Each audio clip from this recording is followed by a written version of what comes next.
ইবনে সিনার সংক্ষিপ্ত জীবনী। ইবনে সিনার পুরো নাম আবু আলী সিনা।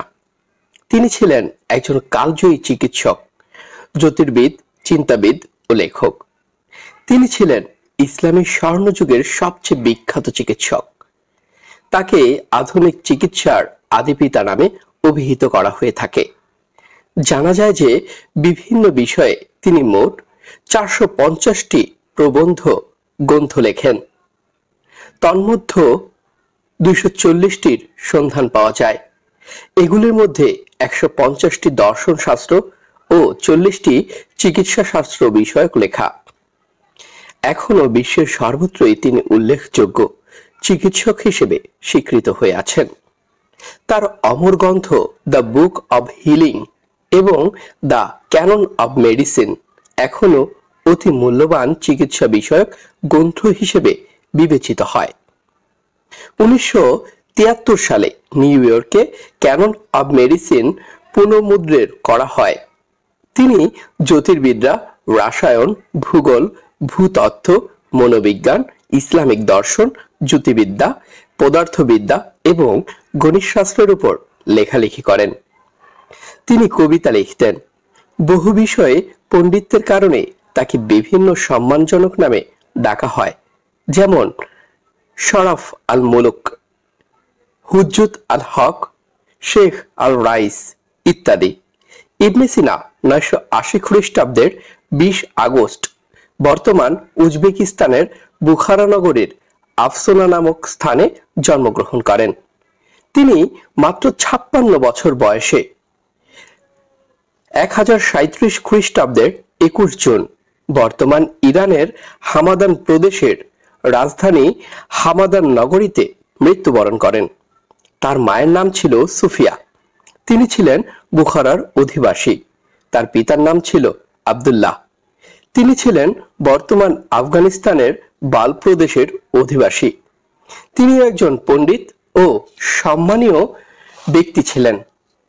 এ সকল অঞ্চল তখন পার্সিয়ান সাম্রাজ্যের অন্তর্ভুক্ত ছিল।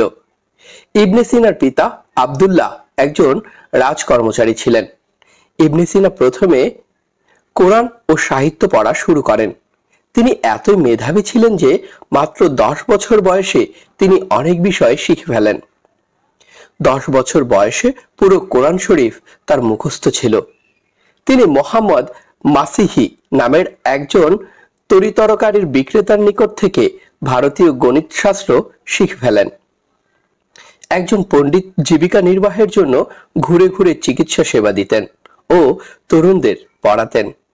ইবনে সিনা তার নিকট থেকেও জ্ঞান অর্জন করতেন। সুন্নি হানাফি পণ্ডিত ইসমাইল আল জাহিদের নিকট তিনি ইসলামিক ব্যবহারিক আইন শাস্ত্র ফিকাহ শেখেন। তখন তিনি দর্শন শাস্ত্র অধ্যয়ন করেন। বই সংগ্রহ করা ও বই পড়া ছিল তার নেশা। তিনি অনেক রাত জেগে পড়ালেখা করতেন। তিনি কোনো কিছু না বুঝলে হাল ছাড়তেন না। অ্যারিস্টটলের অধিবিদ্যা করাতয়ত্ত করতে তিনি 40 বার পড়েন। লেখাপড়া করা ও নতুন কিছু আবিষ্কার করার আদম্য সদিচ্ছাই তাকে বিশ্ববরেণ্য পণ্ডিতের মর্যাদায় সিক্ত করেছেন। মাত্র 16 বছর বয়সে তিনি চিকিৎসা শাস্ত্র শিখে ফেলেন। চিকিৎসার নতুন পদ্ধতি উদ্ভাবন করেন ও রোগীদের চিকিৎসা সেবা দানে নিয়োজিত হন। 18 বছর বয়সে তিনি একজন বিশেষ ডাক্তারের স্বীকৃতি অর্জন করেন। তখন তিনি একজন অভিজ্ঞ ডাক্তার হিসেবে চিকিৎসা সেবা দিতে থাকেন। তিনি অনেক রোগীকে বিনা পয়সায় সেবা দিতেন। জ্ঞান সাধক ইবনে সিনা ছিলেন একজন ধর্মভীরু, ধার্মিক, স্বাধীনচেতা ও আত্মমর্যাদাশীল মানুষ। তিনি রাত জেগে ইবাদত করে আল্লাহর কাছে জ্ঞান ভিক্ষা চাইতেন।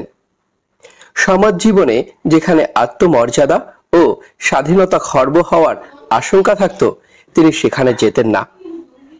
পৃথিবীর কোনো মানুষই প্রকৃতিকূলতার মুখোমুখি না হয়ে খ্যাতি ও স্বীকৃতি অর্জন করতে পারেননি। পৃথিবীর সর্বত্রই কিছু ঈর্ষাতুর মানুষ থাকে, যাদের নিজের অজ্ঞতা অযোগ্যতাকে আড়াল করার জন্য মেধাবীদের সহজ সরল কর্মপ্রেমিকদের অনিষ্ট সাধনে লিপ্ত হয়। 1001 সাল। ইবনে সিনা 22 বছরের যুবক। ওই বছর তার পিতার মৃত্যু হয়। ইবনে সিনার জীবনে নেমে আসে বিপদ। তখন গাজনির শাসক সুলতান মাহমুদের হাতে খোরাসান, বর্তমানে ইরানের একটি প্রদেশ, রাজ্যের পতন ঘটে। নিজের রাজ্য খোরাসানের পতনের পর ইবনে সিনা খাওয়ারিজম সাম্রাজ্যে আশ্রয় নেন। তখন গজনির সুলতান মাহমুদ স্থায়ী রাজ দরবারের নিয়োগদানের জন্য ইবনে সিনাকে খুঁজতে থাকেন। ইবনে সিনাকে ধরিয়ে দেওয়ার জন্য তার 40টি ছবি একে নানা স্থানে টাঙিয়ে দেওয়া হয়। স্বাধীনতা ও আত্মমর্যাদা হারানোর ভয়ে ইবনে সিনা সেখানে যেতে ইচ্ছুক ছিলেন না। এর মাঝে কয়েকজন ধর্মীয় উপপন্থী তার খ্যাতিকে ঈর্ষান্বিত হয়ে তাকে কাফের আখ্যা দেন। এই দুরবস্থায় তিনি আশ্রয়ের জন্য নানা জায়গায় ঘুরে বেড়ান।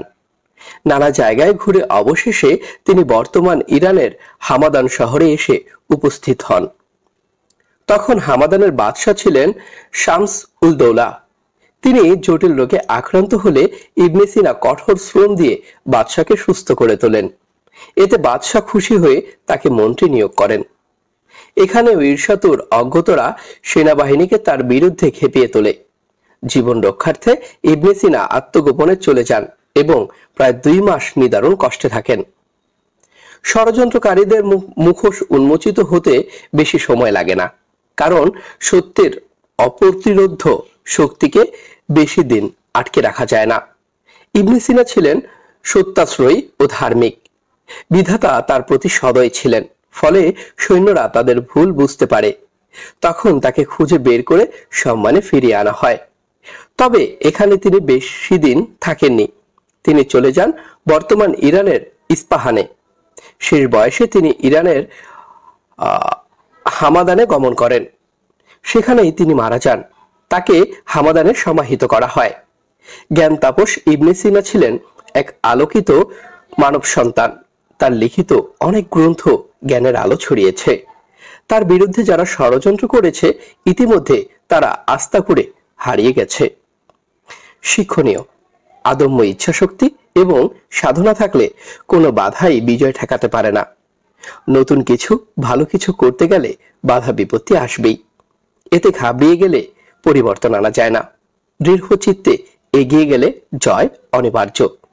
মেধাকে বাধা দেয়া যায়, কিন্তু চিরতরে ধ্বংস করা যায় না।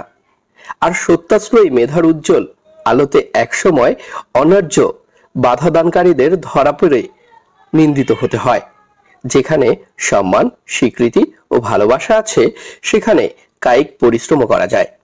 কিন্তু মর্যাদাহীন রাজত্ব বিষাদময়। একইভাবে সম্মানের সাথে প্রদত্ত তামা গ্রহণ করা গেলেও করুণা মিশ্রিত হীরা গ্রহণ করা যায় না। আমাদের শপথ, আমরা জ্ঞান চর্চার মাধ্যমে ভিন্ন কিছু, নতুন কিছু করে দেখানোর চেষ্টা করব। দুর্নাম, ঈর্ষা, ষড়যন্ত্র ইত্যাদিকে আমরা স্থায়ী সুকর্ম দিয়ে আড়াল করে দেব। আমরা কারো করুণা প্রার্থী হব না। ধন্যবাদ। ভালো লাগলে চ্যানেলটির সাথে